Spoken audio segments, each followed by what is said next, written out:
I'm trying to unmute myself. Can you hear me? Yes, we can hear you. Thank you. Okay. Good evening, everybody. Let us close our eyes. Lord everlasting,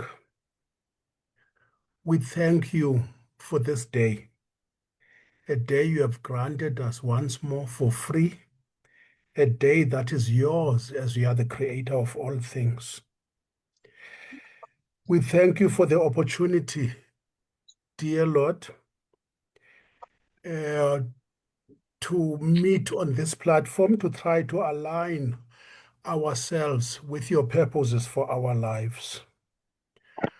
We thank you for the opportunity to look through the thicket and find ways and means of better serving, of better service to your kingdom.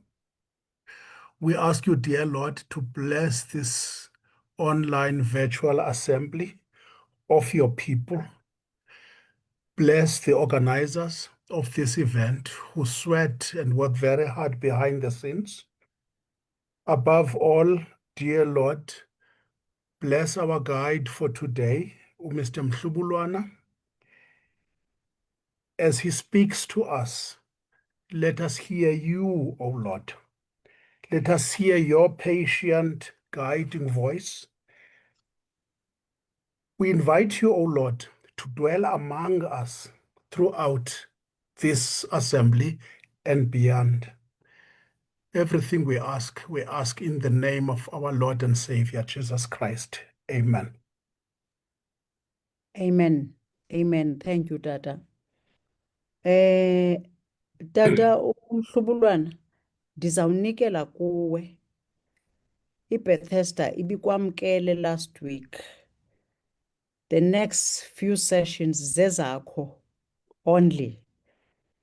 Sawudibana nezinye iBethesda administrative processes ko session 5 of the series. Last week you suggested that by the end of the session last week we should be able to explain the 5 things that you listed on that slide. Explain why Methodist Church has a book of order, describe the relationship between scripture, Wesleyan theology, and church governance, understand the covenantal nature of Methodist membership and ministry, explain the connection between mission, discipline, and accountability, and appreciate the book of order as a tool for discipleship rather than control. If we had time, Fundisi, bendizakhe ndithathe chance and ask questions from those who were here, whether they can explain all what you promised they would be able to do. However, I think that I would leave whatever you would like to ask to you. Over to you, Tata wam. Thank you. Mandi bulele kakhulu Mama uRansbeck. Mandithabathe elithuba ndibulise kumfundisi nomama uGeja. Greetings to all the leadership ekhoyo phakathi kwethu. Greetings to the governance committee and all the people called Methodists who are joining us in this platform as well as online. I am just aligning myself. I will show myself now that it is me. I just want to make sure I've got everything where it should be. Apologies for that. And I'm also hoping to be able to share the screen so that we can be able to journey together through the facilitation notes. And so I'm going to try and see if I am able to do so within a sec. I certainly am hoping to provide ample time for Q&A so that Mama Ransbeck, we can be able to go back to some of these issues in terms of what are we able to take forward from the previous session, as well as today's session. Just let me know if the screen is visible. Yes, Yes, we can see it. Yes, it is. Thank you. Thank you very much. I certainly was my aim to be able to share today the screen. You still can see it, except it has now just disappeared from my We own can eyes. see it. You can still see it. Let me put it on PowerPoint. Today we are on session 2 of the teaching on the Methodist Book of Order, the laws and disciplines of the Methodist Church of Southern Africa. The series is looking at understanding the MCSA Book of Order as a spiritual, as a missional, as well as a governance document. And as the topic suggests, we are going to ground ourselves on the MCSA Book of Order in terms of the 12th edition, 2016, as revised. Just to recap a little bit from the first session as a way of layering and grounding today's session, that last week we agreed that the rationale for the laws and disciplines of the Methodist Church is to look not only at the Book of Order as a discipline book, but as an identity. Our identity is contained in the Book of Order in terms of who we are missionally, in terms of who we are, in terms of our doctrines or theology as the Methodist Church. We have also agreed that it is about our covenant, it is about mission and discipline. We agreed as to the rationale for the Book of Order, because the Book of Order is the constitution of the MCSA. And therefore, any deviation of the Book of Order becomes a constitutional breach. It exists to promote mission, covenant, accountability, spiritual formation, as well as good governance. And we had put emphasis on covenant, that it is not only ministers who are in a covenantal relationship with the church, but all people called Methodists are in a covenantal relationship with the church. And we sought to unpack what that means. And so we cannot only look at the Book of Order merely as a constitution. It exists to promote all those various key pillars or deliverables or imperatives: mission, covenant, accountability, spiritual formation, and good governance. And therefore, when we look at the Book of Order, it should be used in the mission, in guiding mission and mission leadership. It should be used to guide and unpack what the covenantal relationship looks like for clergy and laity, the covenant with one another and the covenant with the body of Christ, accountability, spiritual formation, and of course, good governance. We agreed that it is a tool for discipleship and order. We said it's not a burden, but it is a tool for discipleship and order. The Book of Order is not merely a legal document. It is a tool for discipleship and orderly Christian living. Wesley understood that spiritual vitality requires both the spirit and holy discipline. And some of the key features or key scriptures, therefore, that we cited speaks to everything should be done in a fitting and orderly way. 1 Corinthians 14:40. There were others, but this formed part of the key scriptures that grounded. We defined governance. For those who are joining us for the first time today, we defined governance as a process by which organizations and institutions, including the Methodist Church, are directed. Decision-making and implementation, policy-making, rules and procedures, monitoring and accounting of activities, ethical standards and practices. All of that is what makes governance. It cannot be true that governance is just about decision-making. Governance is equally about implementation, and we talk of fair implementation. Governance is also about policy-making. Governance is about rules and procedures, including usages. It's about governance. When a usage has been in use for many years, it should become policy. It should form part of the rules and procedures. In public administration, we believe we cannot be governed by a 20-year-old memo. And yet, across the length and the breadth of our connection, we have kept many usages that we considered useful, and yet they don't transition to become a policy, or rather rules that we observe.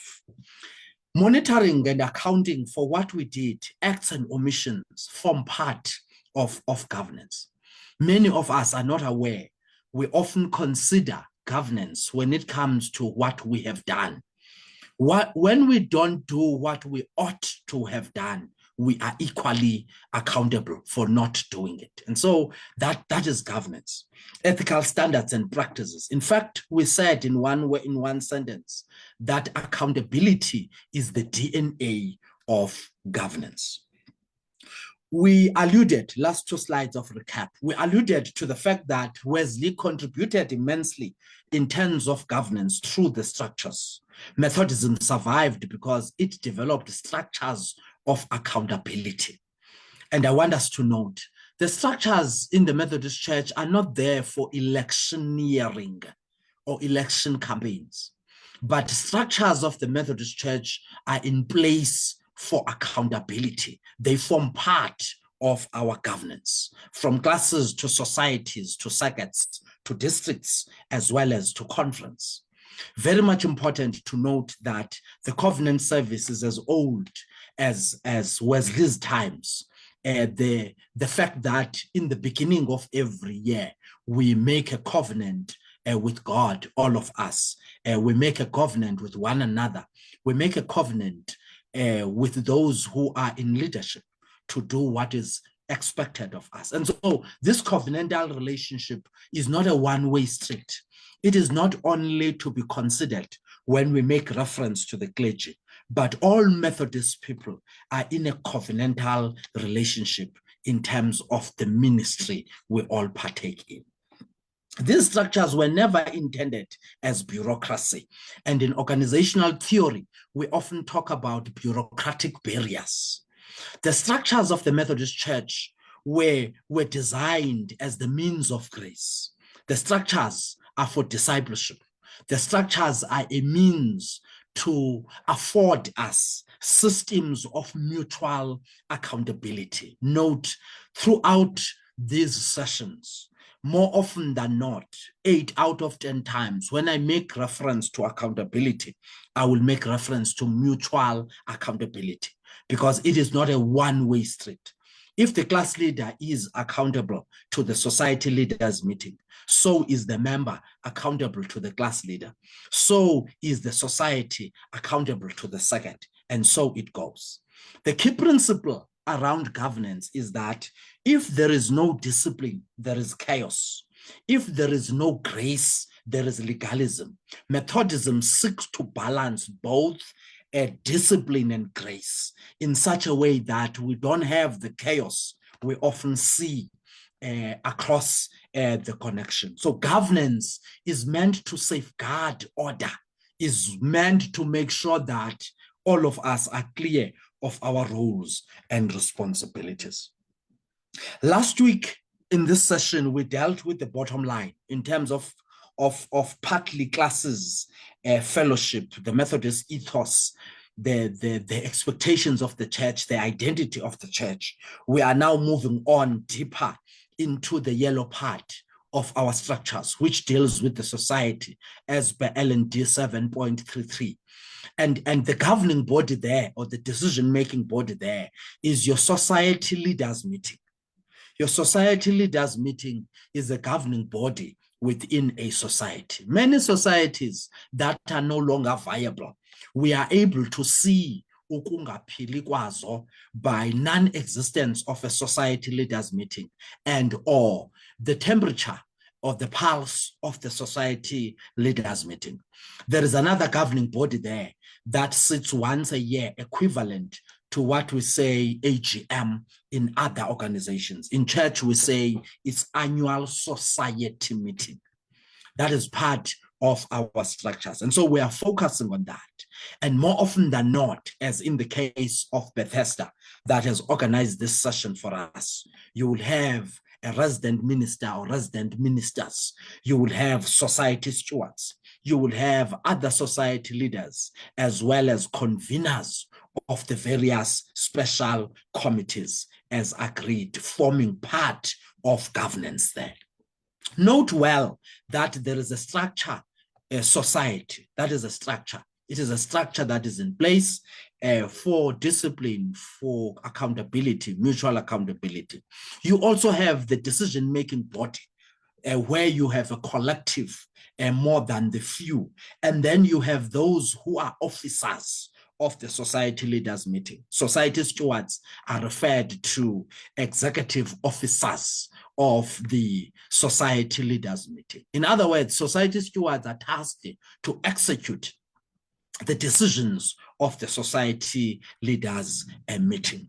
The minister in the society, when we have a resident minister in the society, becomes the head of the church in that society, becomes a representative of conference and conference decisions in that particular society in terms of our governance.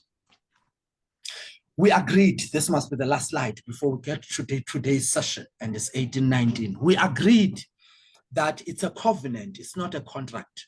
Crucial in the Wesleyan principle, the Book of Order describes ministry, not ministers, but ministry as a covenantal relationship, not a contractual relationship. A contract would ask, what am I entitled to? Yet a covenant asks, what has God called us to become together? What has God called us as a collective? How do we become mutually accountable through our structures? Is that how we see our structures as structures that are available for accountability? And so we cited this example and we unpacked it in detail. We will not today. Emphasis was put on the fact that covenant emphasizes responsibility, not merely rights. Covenant emphasizes mutual commitment, not merely self-interest. Covenant emphasizes a relationship. And we said it's not transactional.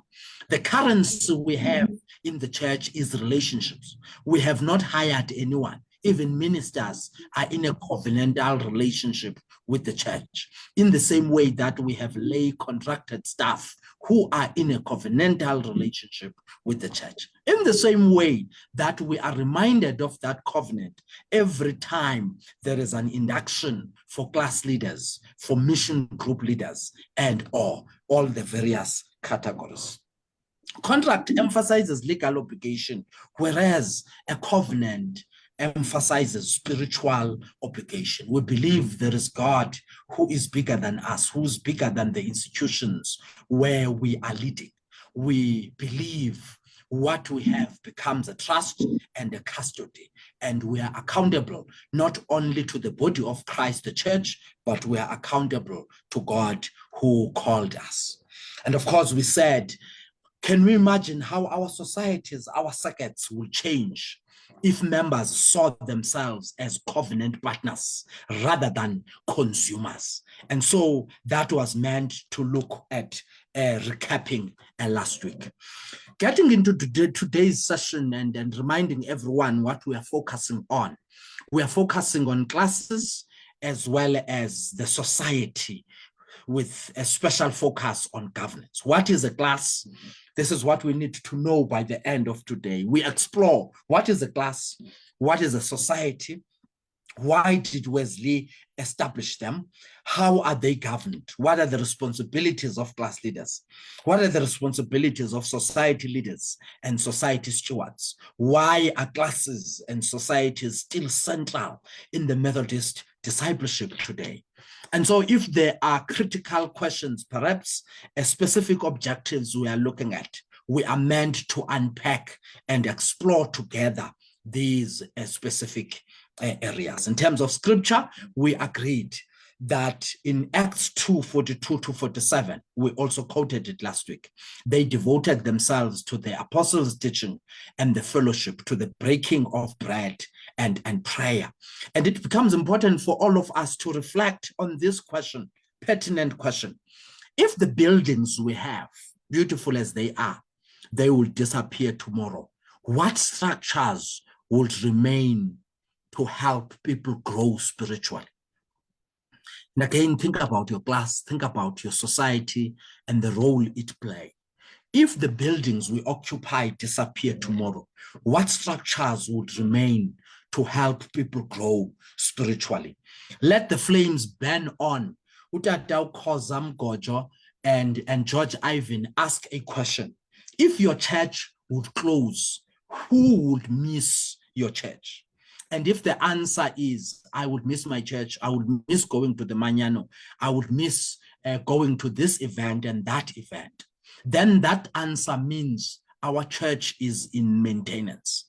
And yet, if the answer is, if the church will close and we are told to perhaps relocate to a new place, and we consider that we might lose a lot of members, and the community comes out and stand by the gates and said, we are the beneficiaries of the river that comes from beneath this church, and it goes into this community that this society serves.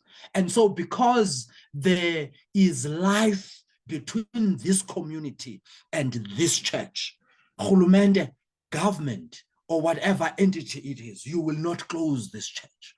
And those will not necessarily be members of the church, but will be members of our community who have benefited from this vision of Ezekiel, of a river that comes from beneath the temple. And as it goes into the community, it deepens. And along this river, there are fruits and vegetables that give life to those who are pushed to the periphery. And so if buildings will disappear, I would hope fellowship groups will continue in our homes, in our places of residence. I would hope prayer groups will continue. We will still have chains of prayer. I would hope classes will continue as they did during the COVID, in the darkest years, when there will be time when the churches would shut down and virtually we would meet in this way and classes would still continue. I would hope leaders will keep the church afloat, and I would hope our relationship first primarily with God will keep the fires burning. And so what? The genius of Methodism has never been buildings. And this is key. It has always been accountable Christian community. Without an accountable Christian community, there is a biggest element we miss in Methodism. Are we an accountable Christian community who have a covenant with one another? Wesleyan classes and Wesleyan class meetings, Wesley realized that people do not grow simply by attending worship. There are still churches of ours who are not clear about this. They are filled to capacity every Sunday and hoping that members will grow spiritually simply by attending worship. That is not true.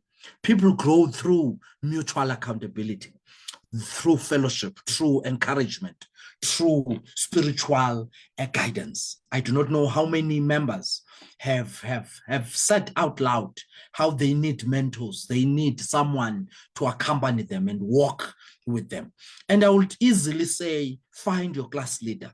Let your class leader be your spiritual mentor, and many answers then that I will get with regards to that. And so it is important to note that class meetings would usually have 10 to 12 members, and administratively the church has allowed to a maximum of 25 members. Although the bigger the class, it often becomes less effective.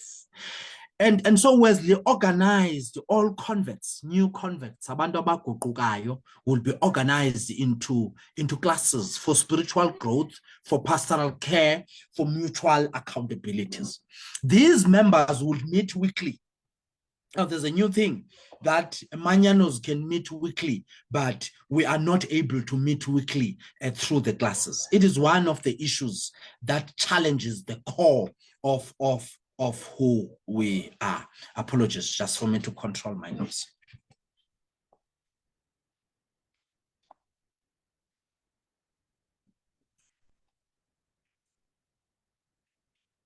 And so I often ask that if Manyanos are able to meet weekly, why are we having so many excuses for classes not meeting weekly? And so that's part of the history of who we are, because John Wesley and Charles and all of those who were in the early church in the founding of Methodism as a movement felt one Sunday was too far from another Sunday to participate and receive the means of grace. And therefore a class was an opportunity for all to participate in the means of grace during the week. The central question in class will be, how is it with your soul? And there are 3 other questions and 22 other questions that will be used in self-examination from John Wesley's time. Imagine how different would our societies be. I'm referring to Methodist societies, if every member belonged to a functioning class. Classes are not functioning to the level they used to function. And so far back at about 1995, one of our forebears, Reverend Dr. Mvume Dandala, challenged Methodist people and said, the church is dying.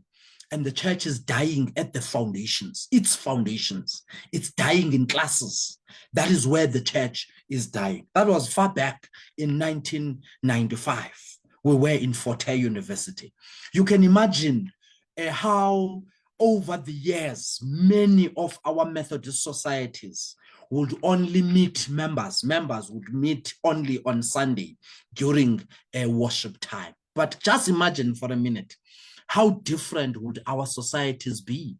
How accountable we will be? How missional we will be? How we will have perhaps more order with classes, not only ticking boxes, but classes functioning. Therefore, the class meetings remain the basic pastoral and discipleship unit of Methodism. To date, by the way, churches who have stolen our system of classes or the Wesleyan way of doing things, true classes, are thriving to date. Meanwhile, thina siyekile zonto esingezenzela sazenza, senze zonto esingezingazenzi. And we keep saying this, and I ask a question, at what point are we going to stop and ask ourselves, yintoni le singayenzanga? What is it that we did not do and we ought to have done at a particular point?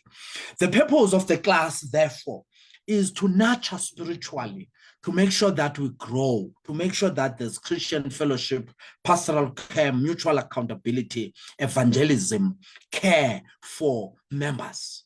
It becomes important to note that these allegations of favoritism in churches, kuswelekelwa umzala kadadobawo wegosa kuphuma icawe yonke, meanwhile someone whose name is unknown somewhere within the church, if that person is known to the class leader, then the class leader has a responsibility to make sure that the church responds. It is the class leader who will make sure utsali leadership and bring them to the fact that there is a member we need to attend to in this way and that way. And so one of the things that has happened over the years is the decline in classes, and I hope to get to that if time permits. The class leader is not merely an administrator ticking the boxes, collecting tax, asking only. No. But the class leader is a spiritual shepherd. Is a spiritual shepherd who is a discipler, who is disciplined themselves, who is a disciple, a pastoral caregiver, a connector between members and church leaders, just to the example I have just given now. It is not possible, as big as Bethesda is, I'll make that example, that the leadership, both society stewards as well as abefundisi, to know every single member. But it is possible for a class leader to know every single member, and the class leader becomes a connector between members and church leadership. It is the responsibility of the class leader to visit members, to encourage spiritual growth, nurture spiritual growth. You can even invite a preacher. Invite umfundisi for a difficult topic. Invite umvangeli into the class because you are wanting to encourage spiritual growth. Identify pastoral needs and make sure that we meet them through the church. Promote participation in worship. Report concerns to church leadership. Support members in living holy lives.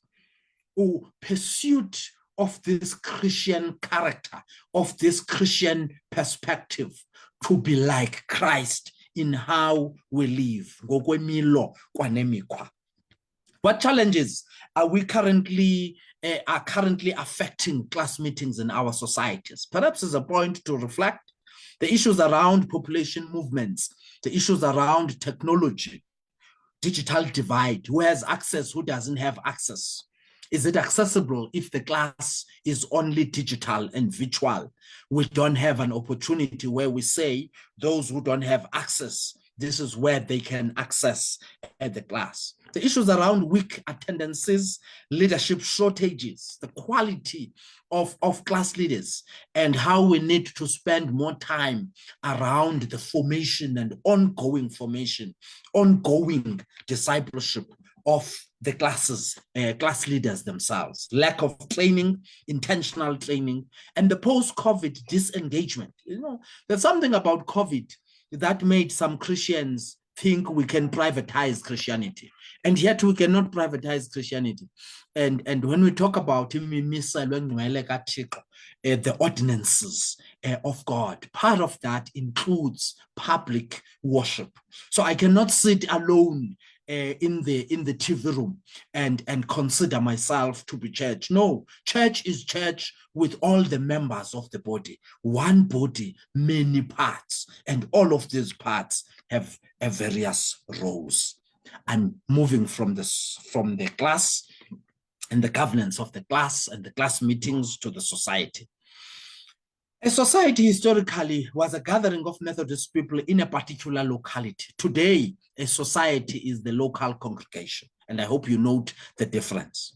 We have members here where I live in the Rivonia area who will travel as far as Jabavu, as an example, and consider that they are local congregation for one reason or another. And so there was a context into which at some point, a society will be a gathering of those who are in this locality. It has now become a local congregation. The society is where worship occurs. Sacraments are administered. Mission is coordinated. Stewardship is exercised. Comprehensive stewardship. Community witness takes place at the society level. And therefore, if I was on another platform, perhaps I would say a society is where the rubber hits the tar. A society is a place where implementation is taking place, where mission is coordinated. Our witness as the Methodist Church must be felt and be seen by the communities in our societies. We are not people of social media. We are people of society, and that society impacts the community in the neighborhood, in that community, so that personal holiness transitions from being personal and it becomes communal.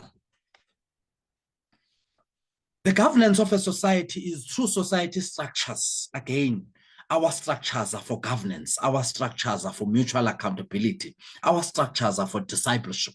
Society leaders meeting, society stewards, society leaders or class leaders, ministers, annual society meeting, various other committees are in place to make sure that governance happens the way it is meant to happen. Akukho gosa lamagosa magosa. Amagosa ngamagosa. And we do not have these vertical hierarchies we have been used to in the workplace. All ngamagosa ngamagosa.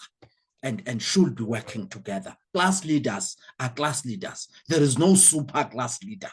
All class leaders are class leaders. And so we should be assisting each other to grow together, because we are better off together when we are able to nurture this community spiritually.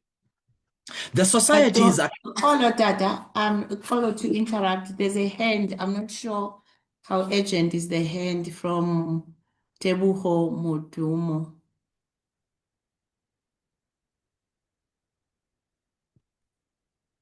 I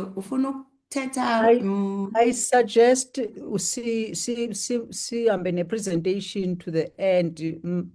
Tebogo, ndiyacela uba uyi-note down i-question yakho. Thanks. Okay, ma'am. Thanks. Thank you very much. In terms of society governance, society is accountable to the Seged.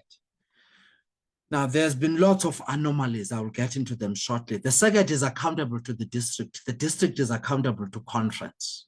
And you can see how it feeds on each other. What perhaps is missing here is that all classes are accountable to the society leaders meeting. No class is excluded. All societies are accountable to the Seged through the Seged quarterly meeting. That's the governance within the society. It cannot be that there is one or two societies that are unhappy with one or two things, and then they decide to collapse governance of the Seged based on how they feel. No society is a standalone. We are connected, and therefore the expectation is that there is solidarity across societies. We are sharing resources, human resources, resources in terms of resourcing mission, resources in terms of time, talents, and skills across the Seged, because there is no viable Seged without viable societies. And so society stewards, class leaders, our primary role, firstly as a class leader, is to make sure that the class I lead is viable. The society I'm a society steward of is a viable society. What does that mean? Dr. Batman breaks this down for me and say, you know, Kandi, there was a time in the church where if you are given 10 members as a class leader, 7 of those members will be active, will be consistent. They will give their time. They will give their talents. They will give part of what God has bestowed to them. You will have the 3 who are struggling and inconsistent. He then flips it around and say today, and this is far back 2006, 2007, I am a steward in that Seged False Bay, and I'm a steward there. He then says, now you have 3 who are active. The 7 is inconsistent. The 7 is, you see them today, you don't see them tomorrow. Some of these 7, they think they are celebrities. You will only see them when there's a Seged event, when there is a district event. And so this is the crisis that the church is facing across the connection, where 70% has become tourists. And yet there was a time in the life of the church where the 70% was the one who was consistent. And of course, I'm getting this counsel from the former president of our conference, the Black Moses, in 1985, Utatu Batman, trying to push to as close to 10 out of 10. And he says to me, Kant, you are going to burn out. Don't push for 10. Push at least for 7, because he then goes back to the early 70s when he was already a minister to say, this is the models that we have been working on. And so all the leaders who are present here, there's something wrong with only 30% in a society being active and committed. You will get their time, you will get their skills and talents, and yet the entire 70% is allowed to be tourists, come in and go out as and when. And so those are some of the challenges we are facing and we need to work on in terms of mutual accountability. The governance principle here is that the Methodist Church is a connectional church. No society exists independently. We are interconnected.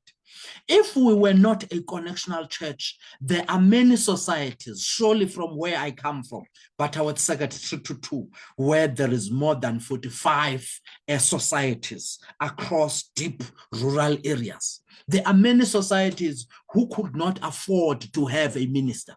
The reason why every society can be served by a minister, their second steward who will come and check what is happening in the society, mentor and work with society steward as a collective team, and work with class leaders, is because we are a connectional church. No society is independent. We belong to one another. Ukuwa kwenye class affects any class. Ukuwa kwenye nokuwa kwenye kumele uba kuqatshelwe ngamagosa so that we are able to journey together going forward. Apologies for that. There's something just popped up. Society leaders and stewards is the next leg. I am hoping to land at least by 1900, and it should give us enough time for Q&A. Society leaders and steward in terms of their role in governance as per Methodist Book of Order. Society leaders provide spiritual leadership, coordination, oversight of congregational life. Umsebenzi we society leaders zonke, meaning class leaders, society stewards. This idea that only society stewards are responsible for the society is a misconception. It is a function of today. And yet there was a time when all class leaders understood we can step into the gap anytime. We can assist to usher in. We can assist to make sure that there is oversight of congregational life. And of course, we mutually account through the society leaders meeting. Society stewards provide administrative leadership, financial stewardship, organizational support. We have what we need. Izinto ziyasebenza. If there is a PA system, the PA system works the way it should. If there are projectors work when they need to be serviced, they are serviced. And those become part of our communal life. Leadership in Methodism is shared, is collaborative, is connectional. Note that those principles. It's a shared responsibility. And the principles, or rather the pillars and imperatives of the journey to the new land talk to this. When it talks to the priesthood of all believers, as well as the vocation of the clergy, making sure that ministers do what ministers should do, and lay people do what lay people should do. It talks to these principles. It talks to shared governance, collaborative governance, connectional governance. No single person governs alone. I've been receiving many comments and questions throughout the week since last week, and I must be honest, I've not fully attended to all of them as I should in preparation for today. But I want to acknowledge that there are issues where there is dominance of one person or another. And in fact, it made me ask the question, what dangers arise when one person dominates a society? Igosa lamagosa. Hey, you find that there is someone who is regarded within this team of class leaders as senior, not senior in age or senior in experience, but somehow given a higher responsibility than others. Some of the challenges will then include abuse of power, conflicts, lack of accountability, burnout, poor decision-making. Those are some of the issues we face. Class and society as means of grace. Now, our structures are not just there as punitive, are not just there for electioneering, but our structures form part, in terms of the Wesleyan thinking, of our means of grace, this mutual accountability, this idea that there is no local congregation as Melayo. Every society accounts to the circuit. Every circuit accounts to the district. Every district strict account to the connection. There is something about this that is deep, and those who have done church history would appreciate, having studied congregational church history, vis-a-vis what our connectionality means as a means of grace, as well as a model of our governance. Wesley's vision was that classes and societies were never ends in themselves, but were intended to help people know Christ, grow in holiness, serve others, participate in God's mission in the very community where I live. I am known as a Christian. I serve in that community, and we are able to grow together in holiness. And of course, priority being Christ-centered. Wesleyan principles, therefore, in terms of society, is that there is no holiness without the community. There is no discipleship without accountability. There is no Methodism without class meetings. And so one of the fundamentals, if we are to renew the Methodist Church, it cannot be optional to belong to a class. I belong to a class because ndiyadlula. Kahle kahle apho ndiyakhona ndiya ebashumayelini, apho ndiyakhona ndiya to a particular mission group. It cannot be. It should be standard. In Wesley's time, in Methodism, there will be no society without classes. There is no Methodism without class meetings, where we are able to unpack even Sunday's sermon. We unpack it, what it meant for me, what it meant for my household, what it means in my life, and the decisions that I have made. And so practically, when we refer to the society, to the class for governance, we mean, perhaps reflect first, what is one thing we can do in our circuits, in our societies, to revive class meetings? Think about it, ponder on it, because it doesn't happen automatically. And those I worship with here would know sometimes that those projects become multi-year projects. It's not easy to simply wish classes into existence. Firstly, in how they are designed, it becomes important. Do we design them geographically based on where people live? What is the identity of our classes? Preferable numbers, 1, 2, or A, B, whatever the case might be. But the model where the identity of a class is a class leader creates a problem when the class leader needs to change, and many other things. How are we going to deal with growth? As we grow, what do? Does class number 18 give birth to 18A, 18B, 18C, 18D? So you have that cluster. Or does the growth of classes mean you end at the back? You add at the back. If you had 51 classes, you will have class 52, class 53. There must be intentional discussions at a society leaders meeting about these. What are the pros and cons for the different models?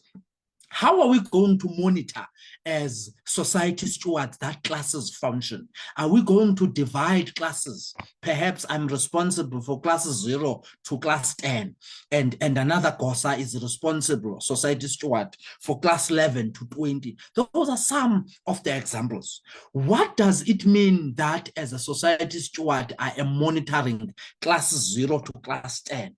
It means I cannot hold a class. The class I was leading, whoever was my secondee becomes the class leader because I'm now a steward, and the different models and discussions, pros and cons, so that when it comes to confirming 90 people at once, confirming 80 members at once, we are clear of our growth strategy and how we allocate to classes. Some of the ideas, of course, in terms of reviving classes, could talk to training, could talk to mentorship, could talk to coaching, could talk to digital classes, youth classes, family classes, monthly class leaders forums.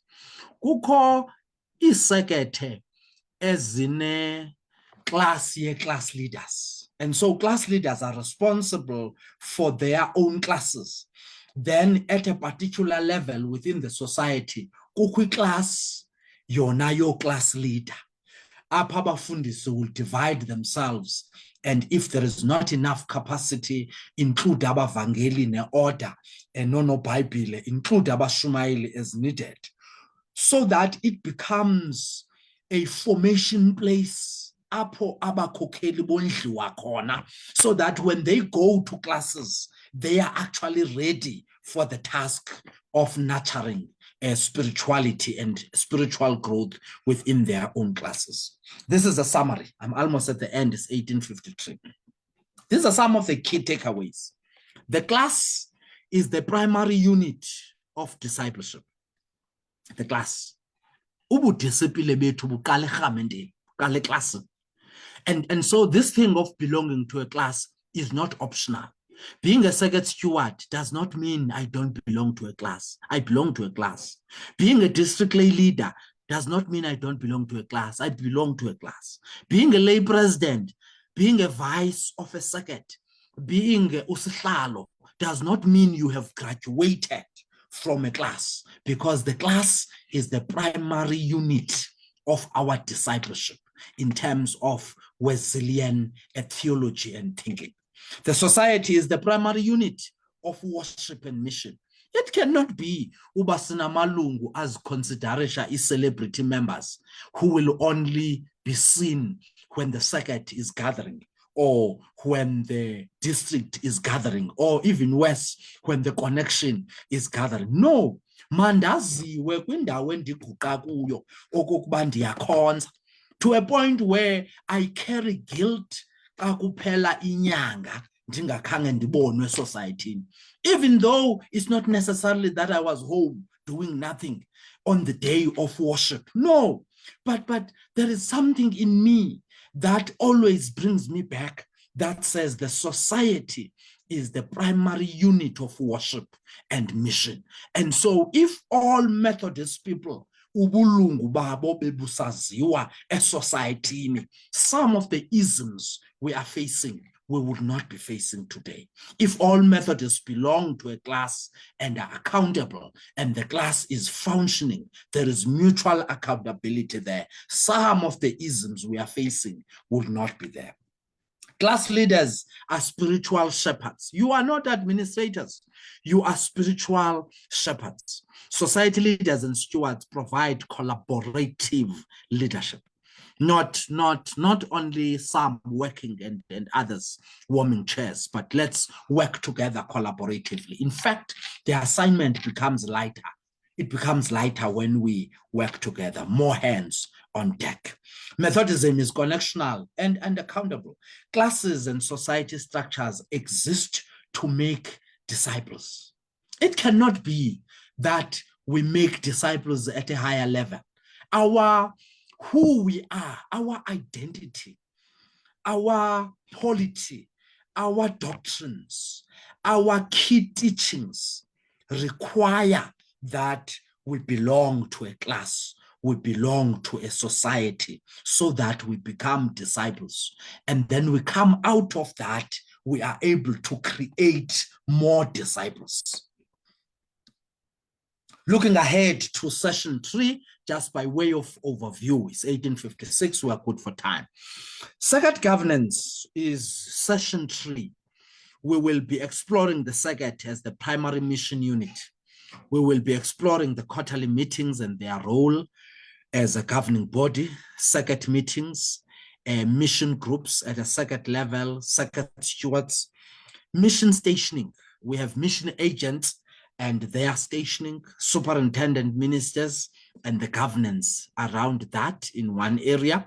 We will be looking at governance and accountability within the circuit, and we're looking at how authority is shared in terms of a Methodist polity. But remember, there is no circuit without societies. There is no viable circuit without viable societies. There is no viable society without viable classes. What does this mean? When we talk viability in Methodism, we talk missional viability. We talk spiritual nurturing and growth. We talk financial viability. We talk a situation where classes are able to resource mission. When there is work being done in a society, we are able to say, class 1 to class 7, this is what they are able to do. Class 8 to this. And as we do that allocation as society steward, some classes come back and say, we have capacity for more. There is more work that we can do in resourcing this work. So are you able to look at amandla classes and look at which class perhaps does not have this capacity and bring it our way, because we can make it happen. May God help us as we continue to work together. And as per norm, I will be sharing the notes with the organizers and Bethesda leadership, so that they are available and we are able to share. I have left a full hour for Q&A, given the experiences of last week, so that we are able to deepen as guided by those. And so I'm going to stop, Mama, sharing, so that we are able perhaps to see each other face to face, those who can, and engage in this session. Bulela kakhulu mama, this is my story. Iyaphela isession yesibini apha. Yeah. Yesithathu. Thank you so much. That was just so interesting, concise, in fact, in terms of the, delivery of the information. I see there's a number of, I think, 2 questions in chat. Mama Mzamo uzondincedisa. But I'm going to use my position that I can use the question before ndinikezele kwabanye. Osma. When talking about classes, in fact, you defined class leaders. 2 definitions that worried me a little bit. One was class leader is a pastoral caregiver. And the other one, class leaders are spiritual shepherds. It reminded me a long discussion we had in our cell group trying to identify a new cell leader. And there was this question on how are cell leaders equipped? Because pastoral care is not an easy job. I think abefundisi, they get trained when they are training as abefundisi. And so I think there is a gap probably in terms of the training of the cell leaders, so that we have cell leaders that can be what you propose they should be. At least people are confident that they can provide that. I'm going to suggest that we take 2 more questions, come back to you. How many questions do you prefer? 2, 3, 4, 5? Let's perhaps take 5, given the volumes and the multiple platforms, first round. Thank you, ma'am. Okay, I'm going to give to you, Mama Umzamo, sithathe questions kwaba bantu babeke questions kwi-chat. Enkosi mama, good evening, Tata Mhlulwana, good evening, Rev Geja, good evening to everyone who have joined online. If yoqala mama ithi, good evening, Tata, which is from Nomfanelo Magwenchu. Please share examples of typical committees or subcommittees of society leaders. And the second one, is there a particular number set for class members to formulate a class? Third one, how do we ensure that church growth strategies are supported by the church? I guess then the church will probably means the members of the church, because normally your strategies are laid by leaders. So this one, it says, how do you ensure that church growth strategies are supported by the church? Is that all at the moment? I'll read this one, is long. In terms of the re-election of circuit stewards, I know Book of Order says you can serve 3 consecutive terms, but this creates a problem because the person think uba ngugosa wamagosa that you have mentioned. How do we manage this? I will leave that, Mama. Thank you. Thank you. That was 4 questions from the chat and 1 live from me. That's 5 questions. Mama Mzamo, ndizawucela the next round of questions be the hands that are up. Over to you, Tata. Thank you very much, Mama and the leadership. I have acknowledged the presence, Kamfundisi, in the beginning, and so I will just get into it right away. The issues around pastoral care, there are pastoral care courses that class leaders should be perhaps engaged in, engaging pastorally and thinking ethically or theologically. I can't remember the name of the course, but it's pastoral care courses, varying from short courses to perhaps a more modular course, to a level where one can take a course even for academic purposes throughout the year, engaging pastorally. Truth of the matter is, abakhokheli are the extended arm of the church in terms of pastoral care. And so I'm in agreement with you, Mama Umamfene, that indeed part of capacitation should not only focus, as I have seen in our days, on facilitation skills, handling hybrid classes. Of course, the 21st century skills and the 21st century issues are important. The post-COVID contextual issues are important, but equally so, pastoral care does not get out of fashion. It's important we note that, because it's one of the primary tasks of being a class leader. Secondly, in terms of being spiritual shepherds, even this one deals with spirituality. When I'm not comfortable with my own levels of spirituality, the task of nurturing others in spirituality, in spiritual growth and development can be a daunting one. And so it becomes important that there is self-awareness of what I consider myself as assisting in terms of my spiritual growth and spiritual and nurturing. And so your specific question was, how then are class leaders equipped or capacitated for this work? Across this connection, there is various models.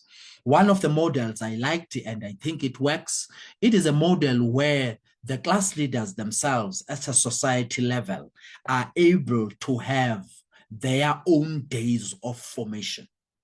In some circuits, they will be alone. In some circuits, they will be with the assistant class leaders. Assistant class leaders is not part of our governance, but it becomes part of a growth strategy of a church, that developing leaders, it requires an investment of the church. And therefore, to simply invest in one person per class perhaps is not enough. Some circuits would open it up, and societies that, like this event is open up. We have here the entire connection, as we did last week, where we had members in Namibia, in Botswana, Molopo, and the likes, even in Mozambique. So opening up those sessions, yes, is focusing on class leadership, pastoral care, pastoral engagement, spirituality, and what it means to be a shepherd at that level of being a class leader. They can be opened up for others. It helps, in my view, practically, when we make this routine. I will make an example. If, for instance, we say it's quarterly, it's quarterly. Is it quarterly on the second month, the third weekend of the second month? Make it on a particular time. If we are having this series at this time, and this is the time that works after the synod, it then becomes a routine. It becomes easy to plot it, to block it, to protect it, instead of being haphazard. If it's twice a year, let's choose the best time in the calendar of the circuit in terms of, as a society, when can we have this capacitation? And so those are some of the strategies there. There are, of course, books that we will recommend as part of that package in terms of pastoral care, in terms of spiritual shepherding, and we will recommend some of those books. One of the books we have been recommending a lot, The Missing Jesus, written by Reverend John Vessels, one of our own. We will talk about some of those books, how they help you, how do you combine, what other books are helping, and how do you choose material in the absence or no regular supply of Faith and Life series, as it used to happen when we had the Christian Citizenship Department. How do we deal with that? I know I took long, but it's a critical question of capacity building.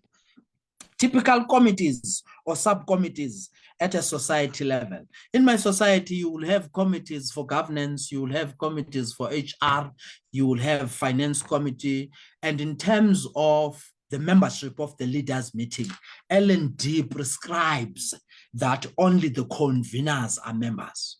So because you have established these committees or subcommittees, it does not mean every member of that committee becomes a member of the society leaders meeting, but the conveners are required to be the members in terms of our L&D prescripts and governance. I've made some few examples. There could be other committees, Justice and Service, Hospitality Committee. And so there are many committees that are established contextually based on mission priorities of that specific society. For instance, in a society that does not have more than 2 lay contracted staff engaged through the leaders meeting, you don't necessarily need an HR committee.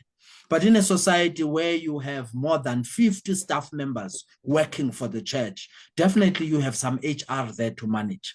There's going to be lots of performance issues, IR issues, contractual issues. And so these committees are contextual. Some of the standard ones would include your finance committee. If you are working through a committee, you are not working through an individual treasurer. Other societies will have a hybrid model where you have a treasurer, but the treasurer does not work alone for governance, but works with a finance committee as by way of example. Numbers per class, I had included that.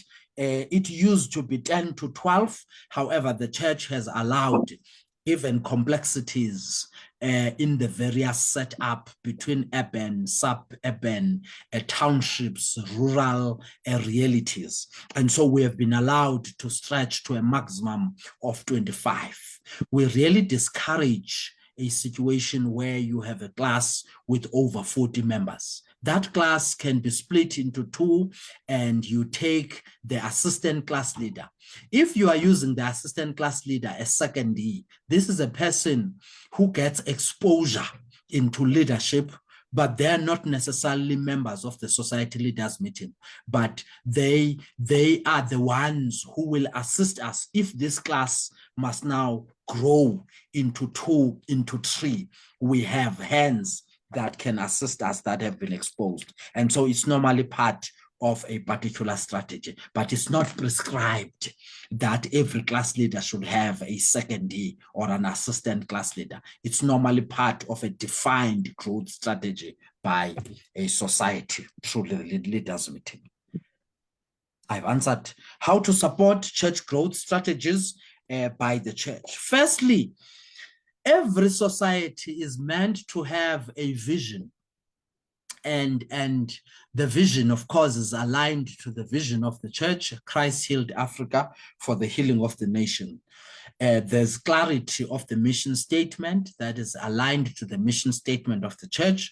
We have other societies who will simply adopt the vision of the church in its broad sense, connectionally, as well as the mission statement of the church. But every society will have its own mission priorities that are different between one society and another society.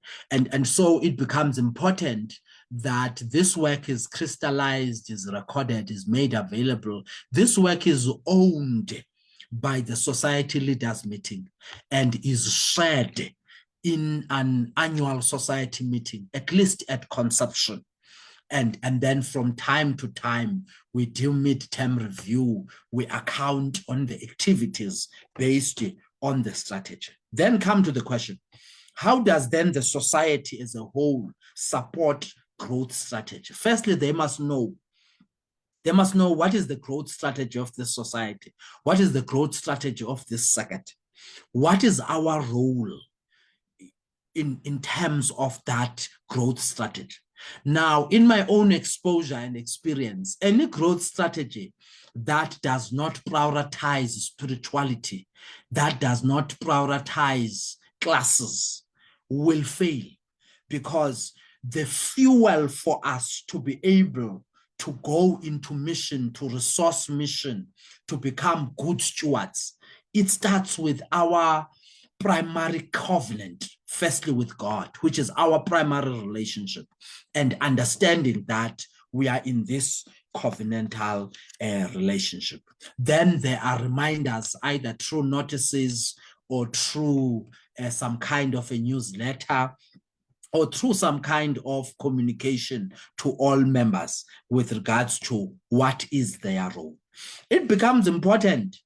All churches that are growing are churches, if they say we are going to do A, B, C, D, and we cost A, B, C, D, and we do that, it contributes to growth. Whereas the opposite is also true. If we have collected resources, skills, and time for members, they contribute with what they have, and we say we will do this and we don't do it, then you find that more members move back. And so for the whole society to support growth strategy, they need to know that growth strategy.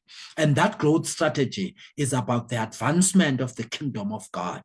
It's not about the ambition of leaders. No, it is about the advancement of the kingdom of God. Then every member should know, what is my role in that strategy? The last question deals with session 3, the re-election of circuit stewards, but I will touch on it because it has been raised, but we will spend more time on it in session 3, which will be the next session.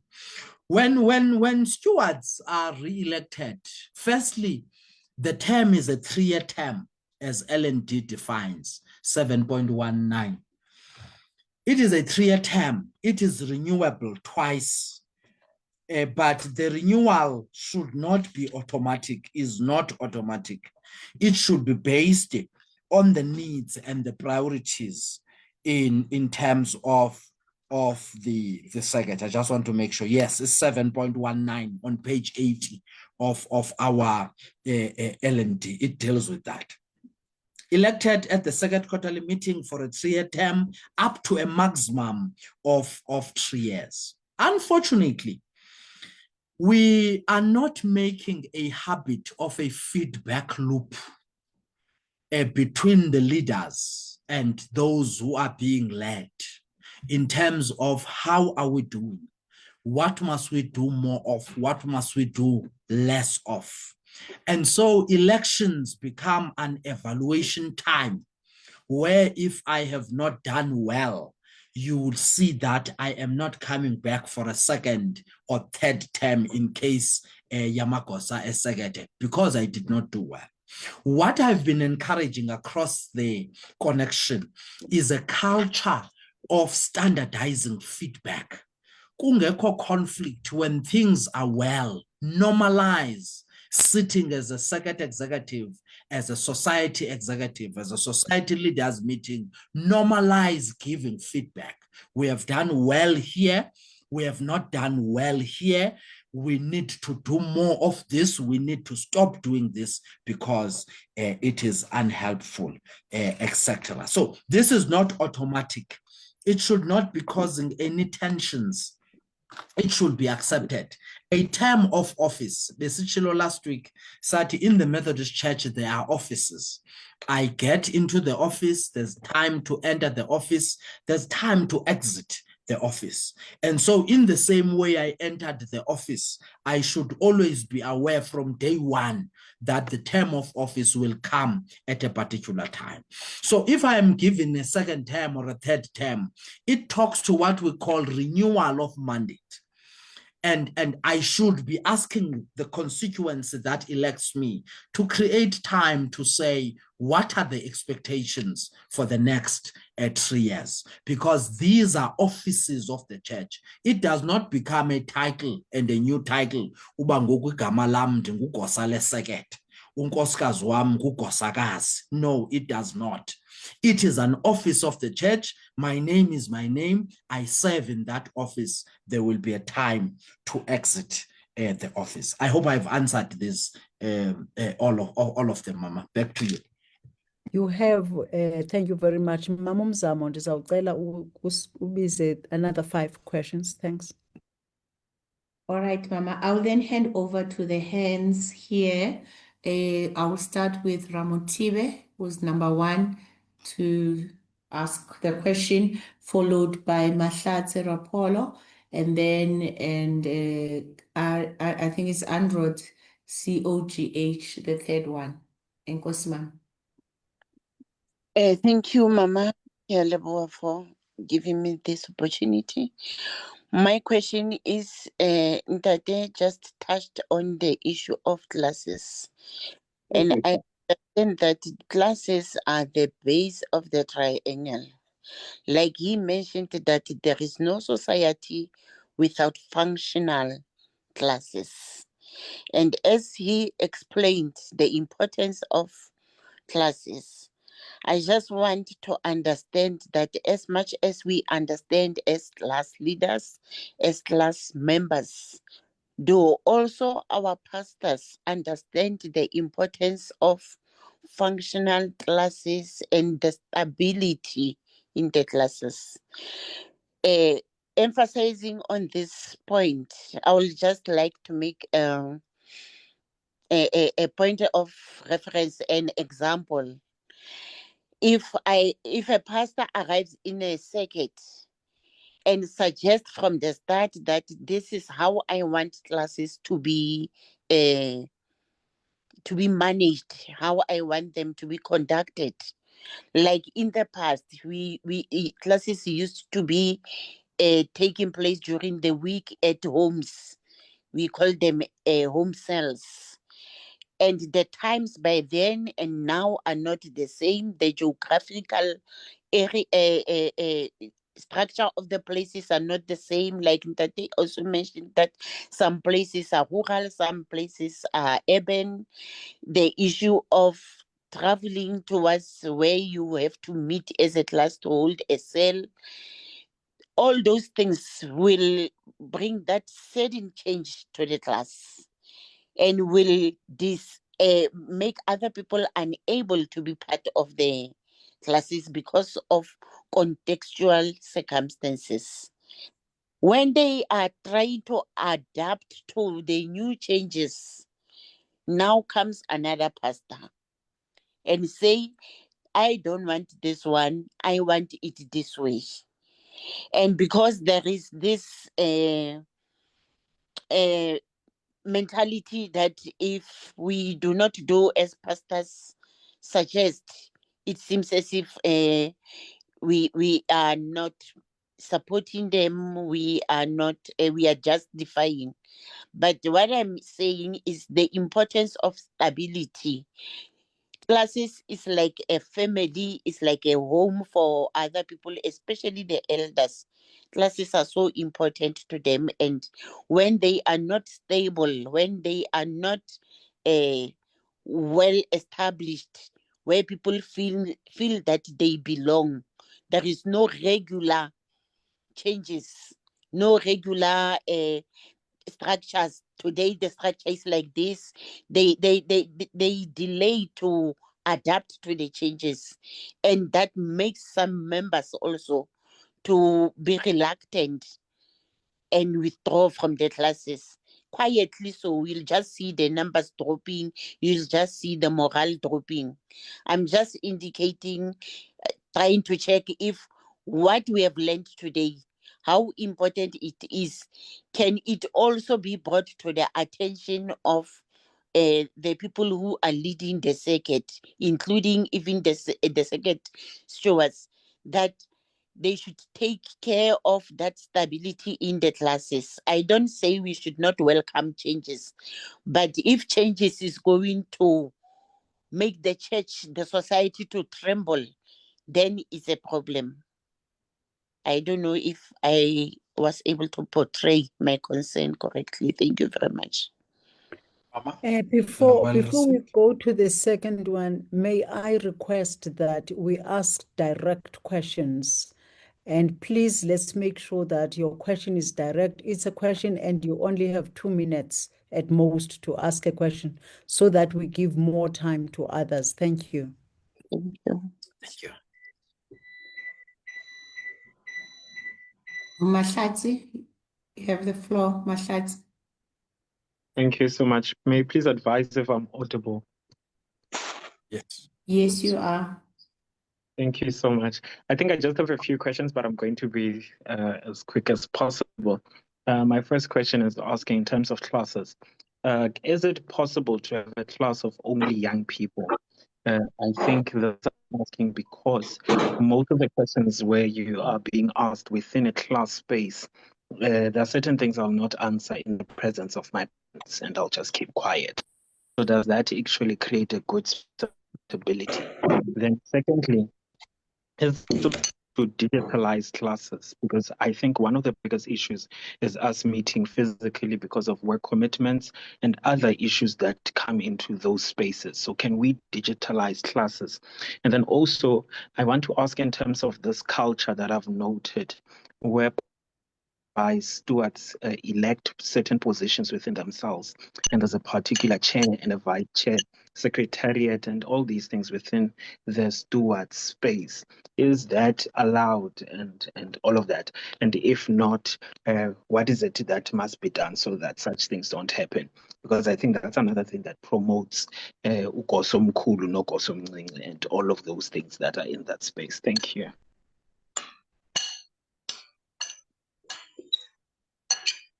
Thank you. And then Mrs. Adonit, you are next.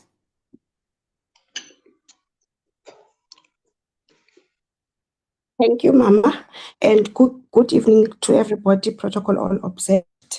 I think I've got 2 questions to Tata Mhlubulwana, but let me first start by saying thank you for this informative presentation. My first question, I think in your presentation, you indicated that approximately 70% of those who were once fully committed members of the church now attend mainly as celebrities, participating only in circuit and district gatherings. So my question is, has the church conducted any environmental or situational analysis to identify the underlying factors contributing to this behavior? Furthermore, what mitigation measures or strategies is the church putting in place to re-engage these members and encourage their active participation in the life of mission of the church? And additionally, has the church assessed whether are the internal factors such as authority misuse? I'm the superintendent of the church. I can say as what I want to anyone, or leadership approaches or program relevance, communication method, or changing societal dynamics that may be influencing these trends, because we do not want to lose members at the church because of authority misuse, because of leadership approaches. And you've also indicated that there's Gosa of Ugosa, who thinks he's the Gosa, who is the superior Gosa more than all other Gosas. So I wanted to check if the church has assessed these, find environmental analysis that are contributing to this percentage, because we cannot lose 70% and remain with 30.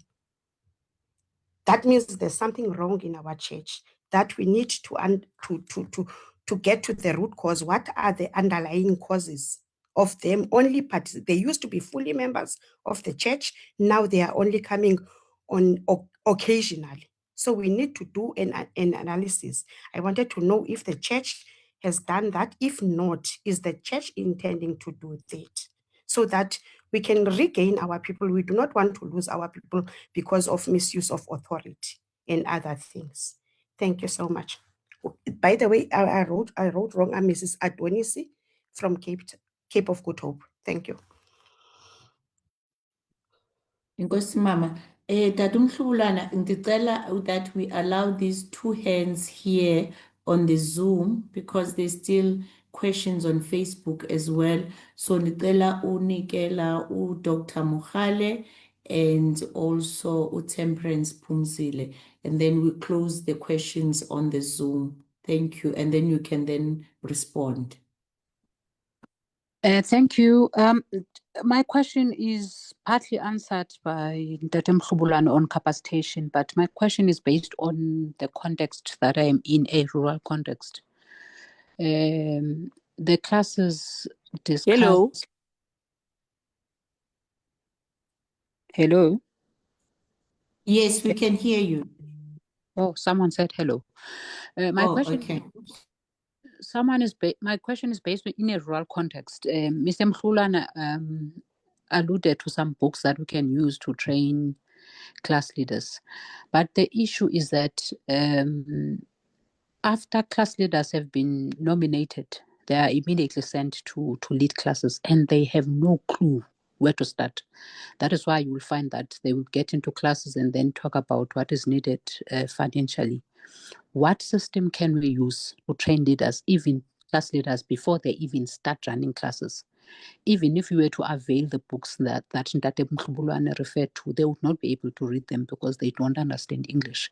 So what would be the best system that would help class leaders, specifically in a rural context, to be able to run classes? And the last question is, what is Mr. Mhlubulwana's opinion on classes that take place in a church on Sunday after the service, where we all sit in the same church and we make a lot of noise? Classes that, to me, do not have an effect. So those are the two questions that I have.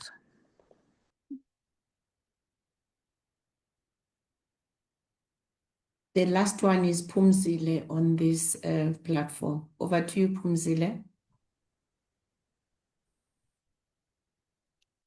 Good evening, everyone.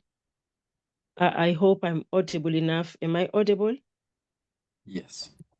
Yes, you are. Okay, thank you. Thank you. I'm Phumzile from KZN.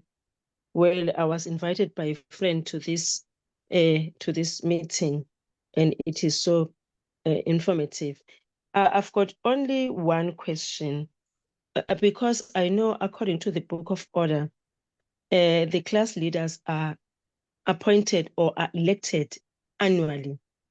Is it maybe compulsory to do that? Because what I normally see is that if we stick to that, we lose the class leaders who are good. And at the same time, it is good because some of the class leaders are just passive. So I just want to check, is it maybe compulsory to elect the class leaders annually, according as the Book of Order has stated? Number two, I heard that this issue of members that are occasional, how can we motivate them to be more? I don't know. How can we motivate these members to be more active in the church than to come just on occasional maybe events? How can we motivate them? I heard that you said something based on that, but unfortunately I did not get it clearly. Just rephrase it. Thank you. Over to you, Dada. See Kabile on this platform to take questions. Thank you very much, Mama. I will start at the end. Indeed, the Book of Order prescribes that we elect and or re-elect class leaders in that annual society meeting. In societies where classes are functional, society stewards and the society executive will get to annual society meeting already having had one-on-ones with class leaders. They know who is available, they know who is not available, they know who is struggling through an agreed monitoring system. So there are no surprises. We are getting into an annual society meeting. We are indicating that we have X number of classes, Y number of class leaders. There are these gaps that we have. And those who were leading in those classes have indicated they are not available for this reason or that reason. There has been engagements between the society leaders and those class leaders. So this cannot be managed on the floor of annual society meeting. It's an administration and leadership responsibility that society stewards working with the resident minister, where applicable, homework has been done. We know classes that are struggling. There is a plan around them. And therefore, it becomes therefore easier to manage what we call succession in such situations. I mean, when we have done our homework, there are some members here whom I was fortunate to be stewards with.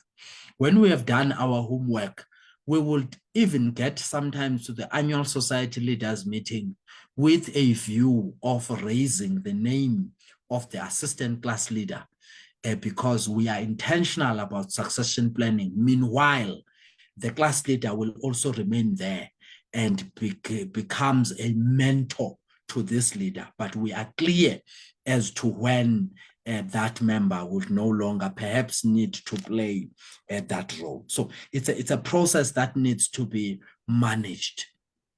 It is not good when society stewards use the pulpit notices, izaziso ngo-11, to raise issues of non-functioning classes.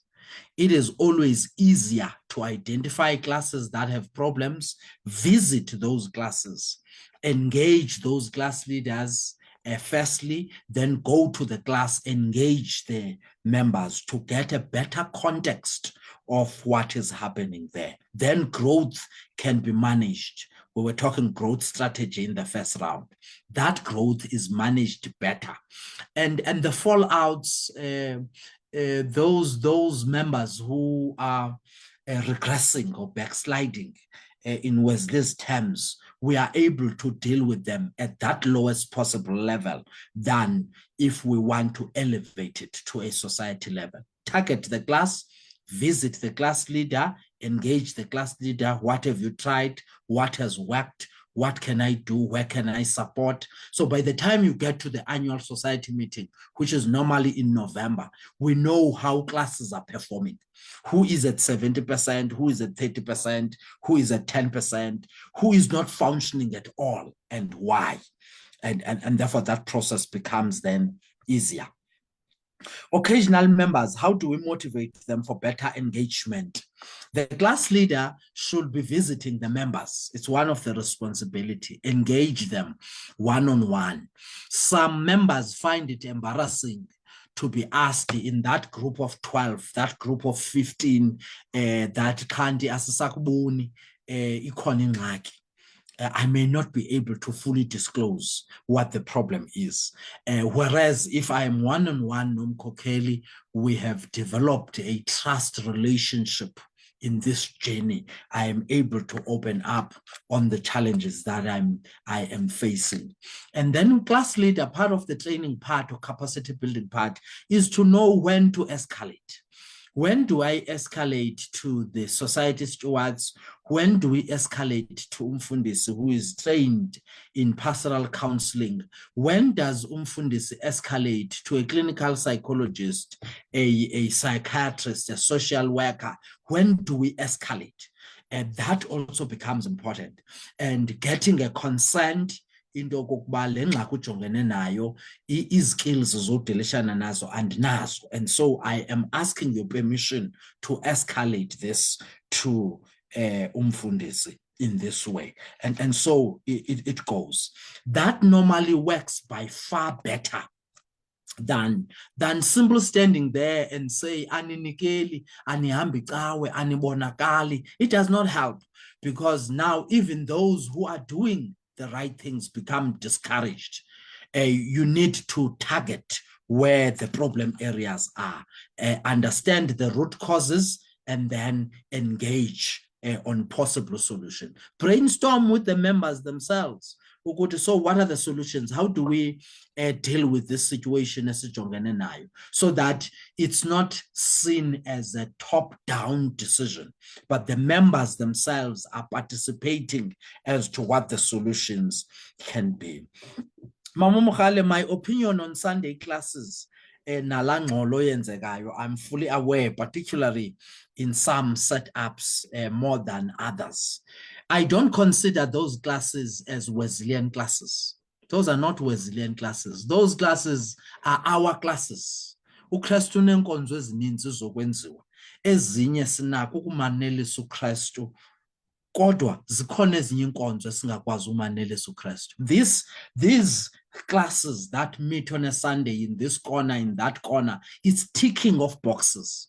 I do not find that they are able to deal with what the Wesleyan classes were designed for, to nurture spirituality, to make sure that there is spiritual growth and development. I'm able to see the skills and the talents of each member in a class, and so I'm able to journey with them individually to a point where they can even be more than a teacher. They can even be able to grow far more than perhaps the leader might have provided. And of course, there are different theories about that. But I have an issue everywhere where I have led and I've been a steward. I have actively discouraged a situation where emveni kwecawe or phambi koba kungene unqulo kuthe sa apha ecaweni kukho ingxolo, uyifumanisa uba all we are doing is to collect iminikelo, and even lo minikelo that we are collecting, it loses the dignity into which, and the meaning intsingiselo yayo into which it is meant to be, because laa mnikelo yinkonzo. And there are opportunities there as a class leader to engage the member individually and be able to teach on umnikelo. I normally make a famous example in this part where a particular member will come with 1,200 and say, Mkhokheli, take 6 months forward and take 6 months back. And then I will say, ayingomnikelo lo. That's not how we give. Sinikela ngengeniso nganye. And so that becomes an opportunity to teach, to engage, to understand the context. What is causing this particular member to do this? Is it lack of knowledge or discipleship and knowledge and information, or is it simple not understanding how these things work? Rural context, nominating, leading, no capacitation. In the deep rural Eastern Cape, up on the Suga corner, we would normally have an annual induction program for all leaders. It will take place either the Saturday before the covenant or immediately the Saturday after, and it will have been termed leadership consultation, just making an example. It was standard as we elect leaders annually. There will be plenary sessions, there will be schools, abakhokheli abatsha, amagosa amatsha, and you have those who have been on the field going there, and it's a full day program. Then in the last plenary, there will be allocation of projects. It cannot be that each mission group sleeps and wake up and says, sleep sleeps and wake up, sleeps and wake up, we are going to buy the agricultural implements. While those things are good, they need to be aligned to the mission priorities of the society. And so that induction program, which I have been part of in some circuits now at a connectional level, visiting them, becomes important. And in some circuits, I will be there on a Saturday and there will be an induction of these new leaders on a Sunday as an induction service. But the induction program would have been done on a Saturday. And it normally helps to then deal with what does it mean ukuba ligosa? What does it mean ukuba ngumkhokheli, being a class leader? How do you start? How do you build a relationship of trust with members? What are the expectations? Dealing with all of that. And so making it a norm helps. In this issue of the hegemony that has been enjoyed by English, I did touch on this last week as well. Ikona incwadi ebhalwe ngumfundisi uMsotyana, I think, uMkhamenda neclass as an example. And during the days of Christian Citizenship Department, and now at a connectional level, or Datu Otombangula, no Datu Bartman, and many of our forebears, no Mam Ngabasha, who have served before, there will be continuous production of this work. It will then get translated into the various mother tongues in the diversity of our connection. We still have a beauty of having, and of course yourself with your skills, but also supernumeraries almost in every community who will have been very helpful to make sure that Faith and Life series that are being produced by the church quarterly become available in the mother tongue in the various areas across the connection. So it's a project that I'm taking on, and I will be engaging EMMU on because it is a serious work. When the Christian Citizenship Department was done away with, it was merged with EMMU without additional capacity. So there are capacity issues there. It's perhaps something we can manage with volunteers at the moment. Getting to the other question, I think from the Cape of Good Hope around environmental or situational analysis, what mitigations are there for re-engagement, MCSA assessing the push and pull factors. This is what the pilgrimage of renewal, Mama Adonis, if I got that right, if not, please accept my apology. This is what the pilgrimage of renewal was all about. Year 2023, 2024 was asking 3 questions. For every Methodist society, for every class, what are the areas of pain? What are the areas of discomfort? That is one category.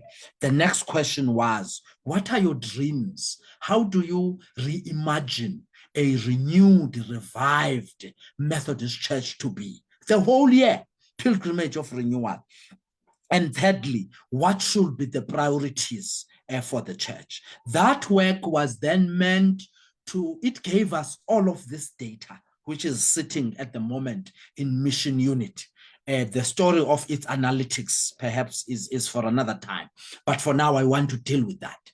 The whole year, 2023, 2024, leading up to that conference, these same questions were before synods 2024, where all the synods were meant to be collating inputs through the mission coordinators, all the inputs from the circuits, from the societies, from the mission group. It was a participatory approach. It gave us a lot of data.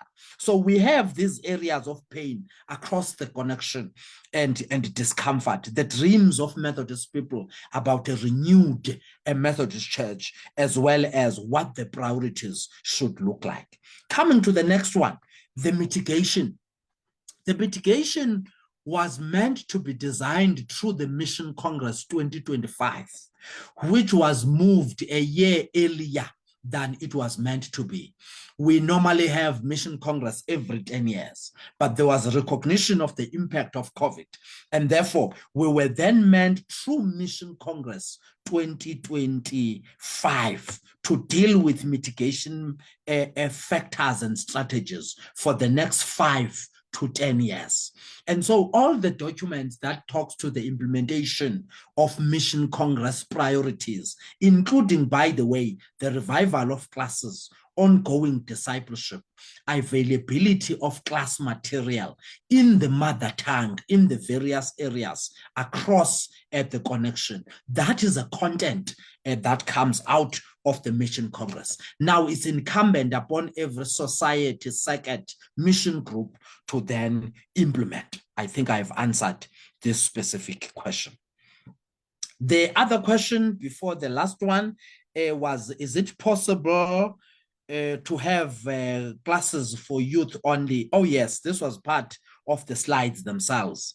How we design classes. I made an example with youth, I made an example with family classes. It becomes easier to deal when we have family classes, we have youth classes, it becomes easier to deal with the various areas. Again, in my travel across the connection, I have led youth classes in some of the setup, including in the False Bay Circuit, where I was for many years, the leadership of the youth classes and what the youth can provide in terms of resourcing mission, be it time, be it skills and talents in ideas. There are many areas where youth will challenge me on, do you mean until when? What is the plan? What can we do? And so there is a lot of value in looking at that.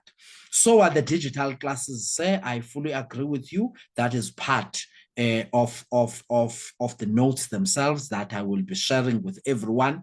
What I raised under digital classes is awareness. Class leader, you need to know in your class who has digital access, who does not have digital access. How do we pair and partner those who have access versus those who don't have access?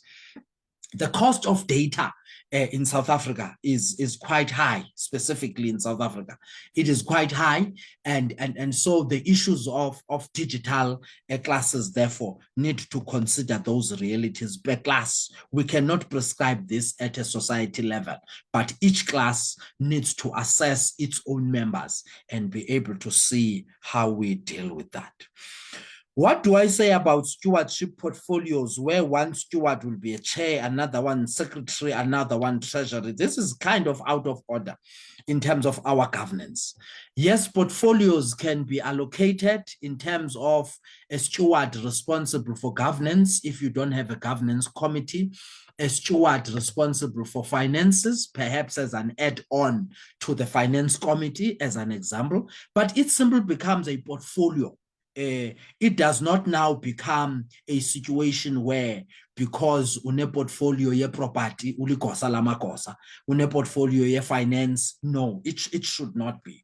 And so it's important that stewards note their roles are as prescribed in the L&D, and of course within the context of a particular church, we might be creative in terms of how do we share responsibilities to make sure all areas of governance are covered.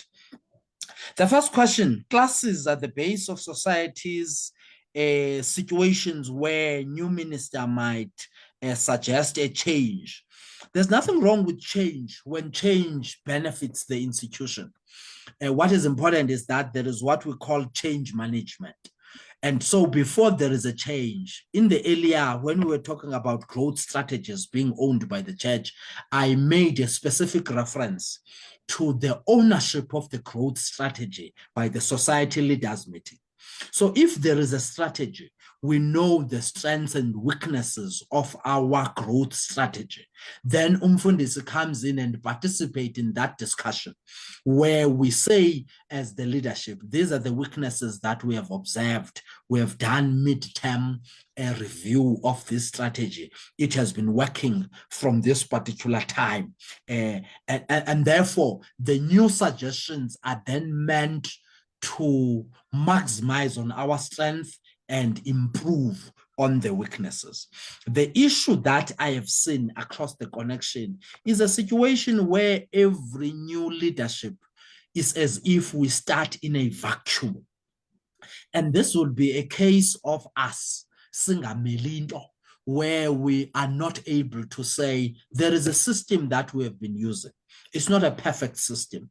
This is the SWOT analysis we did and presented in the last annual society meeting. And therefore, on this base, let's see how we can be able to improve. I note, therefore, in a situation where there is no intentional change management strategy, of course, you will have members who cease to meet. You will have members who are reluctant.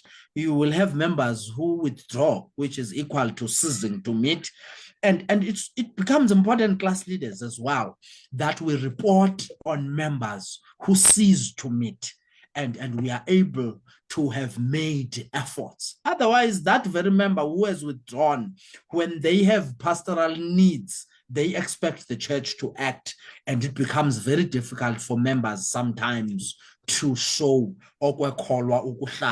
when they have not had a response that says we have a problem with some members who are traveling, who are not well, and therefore it is expected that the church will be able to assist them.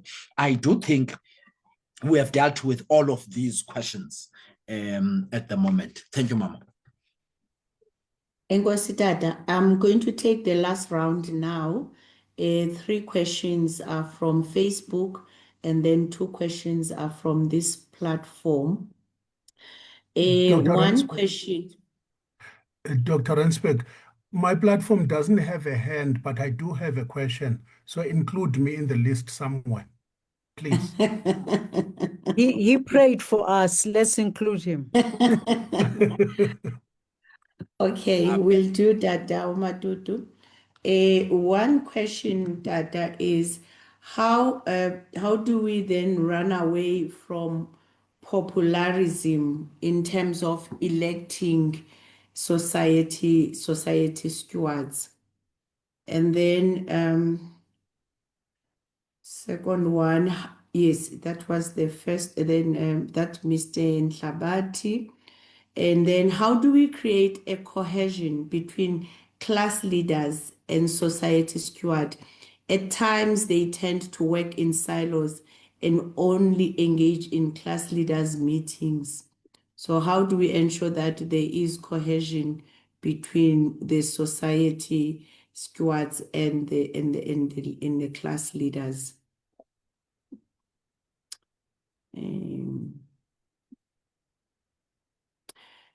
Please elaborate on the dangers of a leader wanting to lead alone in society. Then I'm going to go then here on this platform. Do stewards have an autonomy to organize themselves? For example, what harm will there be if they decide among themselves to appoint a convener and a secretary to ensure that their work is coordinated and well organized?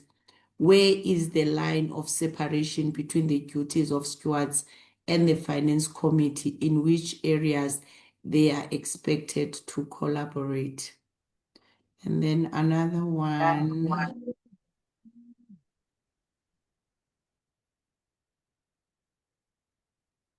It was talking about transparency on finances. It's up there. Okay. Can the leaders meeting request for transparency and complete accountability and supporting documents to financial statements that are being presented in, for example, bank statements, receipts? This is, I would like to ask, part of the presentation was the stewards are responsible for financial reporting as a financial policy states correctly. This is an area that has potential cause of conflict in the church. So this is about transparency in terms of accountability and financial reporting.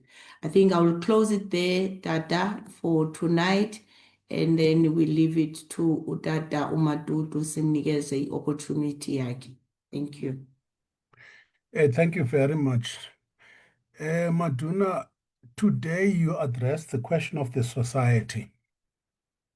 Now I'm going to be asking around local preachers as an order of the Methodist Church at society level.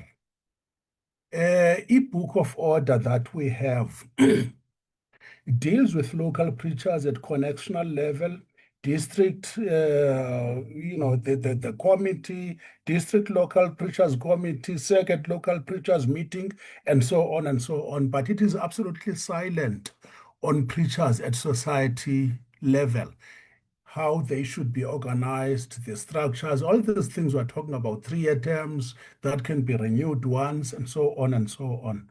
Now, I know this might come from the concept that local preachers are local at circuit level and therefore are governed at circuit level. But the fact of the matter is that there is work and coordination that is being done at society level, and society level preachers' interactions are taken seriously, should be a very important leadership pipeline that leads into the circuit itself. So since the Book of Order as it stands is not assisting, what's the plan? How can we be assisted separately or within the context of the Book of Order? Thank you.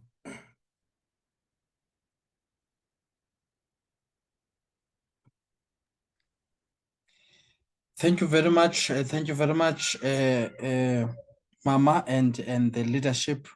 And thank you very much to all the leaders who have raised various questions. Tatu Nobel ngizawuqala ngawe at the back, and then I will go up with the questions. Indeed, you are correct that first and foremost, local preachers are regarded as local at a circuit level. And chapter 12, in terms of local preachers, then deal with the discipline and of local preachers. And it also deals with the issues around the moral character, the doctrines of the MCSA, and the questions of objections, and all of that are dealt with in chapter 12, as you are aware. Then there is a constitution. The constitution booklet hinges on LND 8.2. LND 8.2 makes reference to the governance of the various mission groups, and in that booklet, in this booklet, this one is a 2018 one. We are due to release another one shortly. On page 18, there is a branch level on page 18, and a branch level refers to the society level. A branch shall refer to not less than 6 LPA members meeting in a society. The branch shall have not less than 4 general meetings in the year, and then it deals with that governance.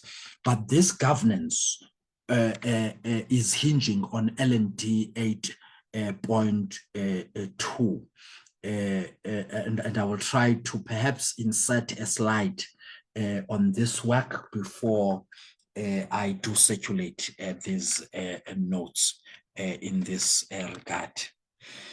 Transparency on finances and financial reporting, I fully agree. This has a huge potential for conflicts. Does the society leaders meeting then have an opportunity to ask for supporting documents, receipts, and all of that? This is governed through MCSA finance policy, which is annexed at the back of finance unit a report year on year. In terms of, we are looking at the yearbook. This will be my 2026 yearbook. It's annexed at the back of the finance unit every year, there is an MCSA finance policy. It talks to who needs to audit. And if your threshold of income is above 1.3 million, and of course, this threshold is reviewed annually through conference, it will then guide who must audit. Now, in a situation where you are being audited based on the threshold of your total income per year, surely there will then be no need for supporting documents like the bank statements themselves. I imagine how many those would be depending on the period that is being reported, the actual receipts. The expectation is that if you have a finance committee, even if you are not auditing, that within that finance committee, you have some kind of accounting skills, from bookkeeping to chartered accountants, who will then assist you in the preparation of the finances. So the financial statements, as part of the reporting, will then have relevant notes. We can't have a situation where we say 1 million was spent in a project, one project, and that project is not a building project. But we are able to break down into notes to say it might be 1 million there, but go to note 8A, and then you will see what makes up during that reporting period that million as an example. It's surely not a general acceptable accounting standard or practice to be in a society leaders meeting and we circulate bank statements, we circulate receipts. There is always a committee that will have gone through that. Once in a while, for instance, with regards to trust accounts, where we have done a HONA project or any project of that nature with large ones of donations, there is nothing wrong before we start a new season to say, in the last season, we did not have a capital project to do with in terms of mission and extension. Therefore, this is how we had worked. On my way from work, I was able to print the balance sheet on the trust account, and then the society executive can actually see that if we say we have X or Y number of thousands or millions in the bank, that's exactly what we mean. So we are starting a new season of honor on the layering on the previous season. I'm making an example, one example of a situation where I could share the balance to date, stamped by the bank, preferable, signed, as just by way of example. Otherwise, in terms of financial reporting, MCSA governance, or rather policy, deals with that. Leaders who lead alone, can I expand in terms of this? Well, it becomes important to note that I've dealt with this in one of the slides. Leadership in the MCSA is shared leadership. Leadership is collective, and I've constantly made reference to mutual accountability. So the issue of allowing a dominance of one leader, others, unfortunately, it creates a misconception okokuba wisdom ihlala endaweni ethile. And we all know, all the leaders who are present here, that sometimes wisdom is not necessarily on the table. There are times when the wisdom can be on the pews. There are times when wisdom will sit on the other side. The late Reverend Ngaye, who has worked with Mfundisi Ukeja, a superintendent Paikaya Egua, would often talk about an elder who was leading prayers before he went to the seminary.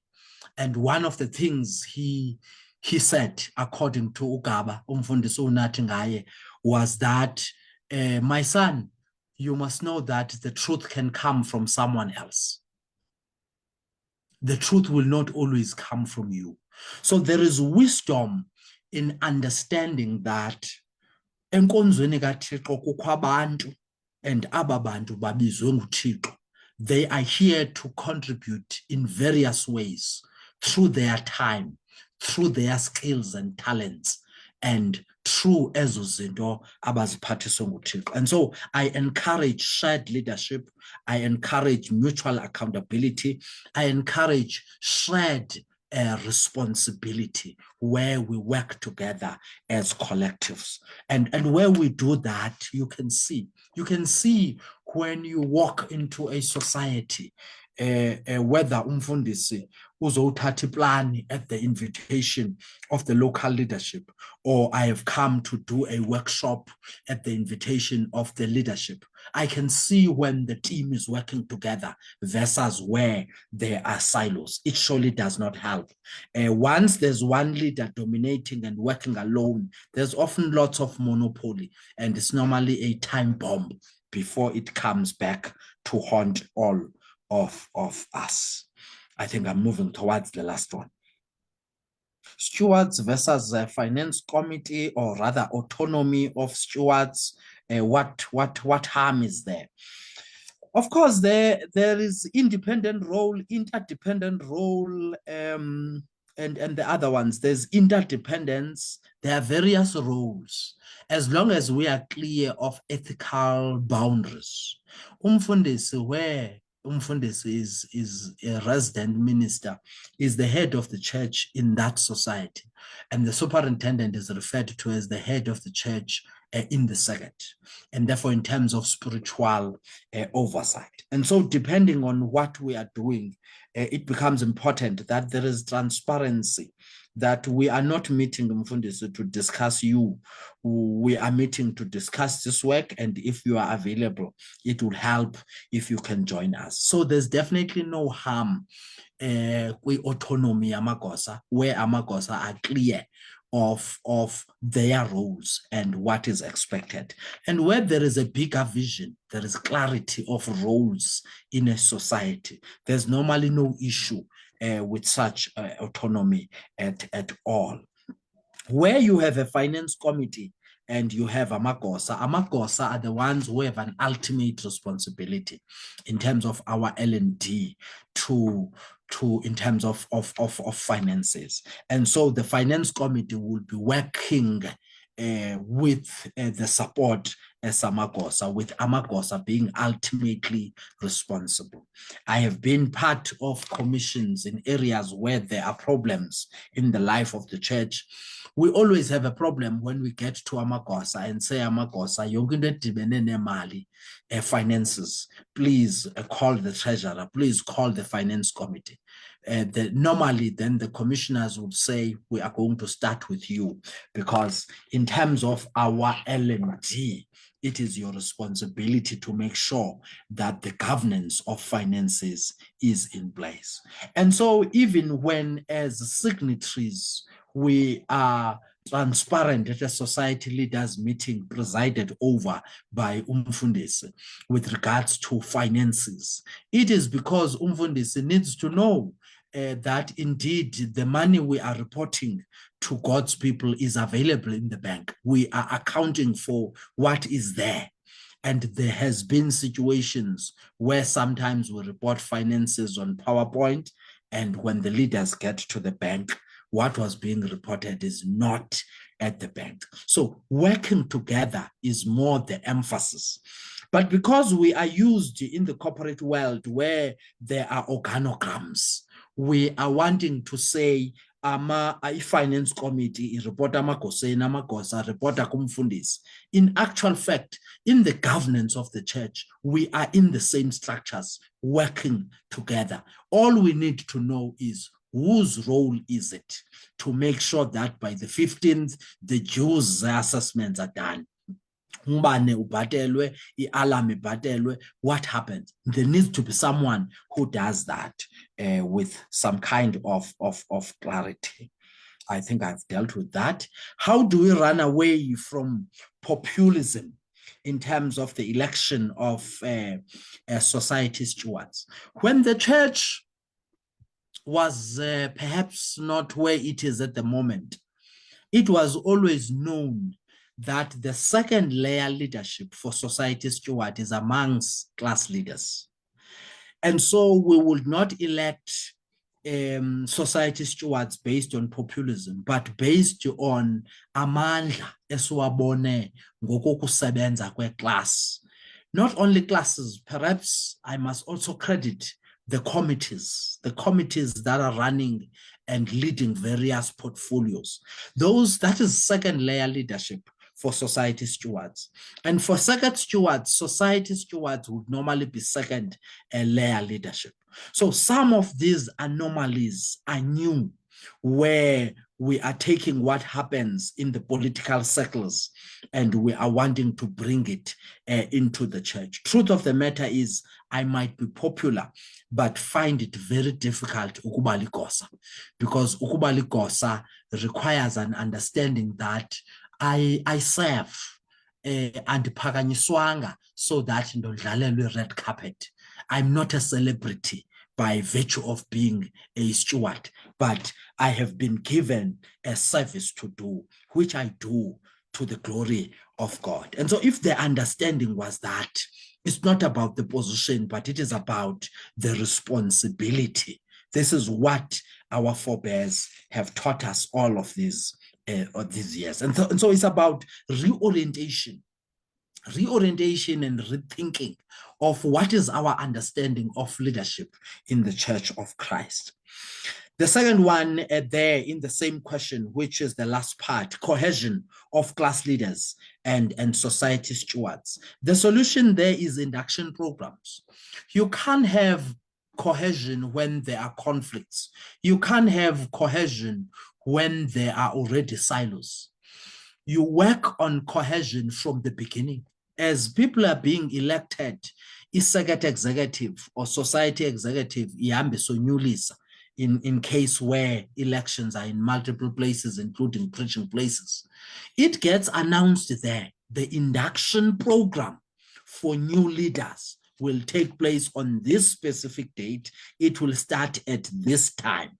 There will be handouts where we are orientating leaders. And so I am big on induction programs. And induction programs are about basic role clarity. This is what Dr. Mogale had raised earlier on, and I touched a little bit on it, in how it takes different shapes in different societies and circuits. But the way to achieve a cohesion is through forming positive relationships that work.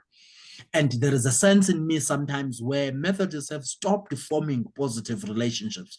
Methodists have stopped that thinking that I am covenanted, we are covenanted to one another in how we are living, in how we are doing church, in how we do mission, in how we mutually account. We are in covenant, all of us, in how we use our structures for better mission implementation and accountability. Ultimately, that's what governance is about. But that induction program, eqala nge-baseline, basic responsibilities and role clarification becomes the key. And I've noted that, and it will also have its own position somewhere before I share these slides with the leadership of Bethesda, so that we are able to share with all of those who are requesting through the chat. Mama ne-leadership yonke mfundisi tata mama uGeja, ndicinga uba ke noko ndizamile ndinokuzama namhlanje. Sifikelele esiphelweni. We have answered all the questions that were posed. Thank you so much. Hand over. Masibulele kwakhona tata, another great day. Wonderful insights that you have shared, which really equip us to be better disciples in our societies. Thank you very much. We do have an appointment next week, same place, same time, and we will appreciate to see all. My suggestion is that because now it's 16 minutes after 8, we just do benediction and we depart to see each other same time, same place. Are you aligned with that, Dr. Klant? Amen, Mama, I am. So let us share benediction. It would be nice if we can open so that we can say it loud. And now, may the grace of Our Lord Jesus Christ, and the the mercy of love Jesus Christ, of God, uyise nobudlelwane Holy nomoya Spirit, oyingcwele forevermore Amen. and Forevermore. forevermore. Amen and amen. Thank you Thank very you much. very Amen. much. Good You all night. have Good a night. Thank good you very night. much. Have a lovely evening. Bye. Good night. Thank you. Good night. Take care. Thank you. Forever.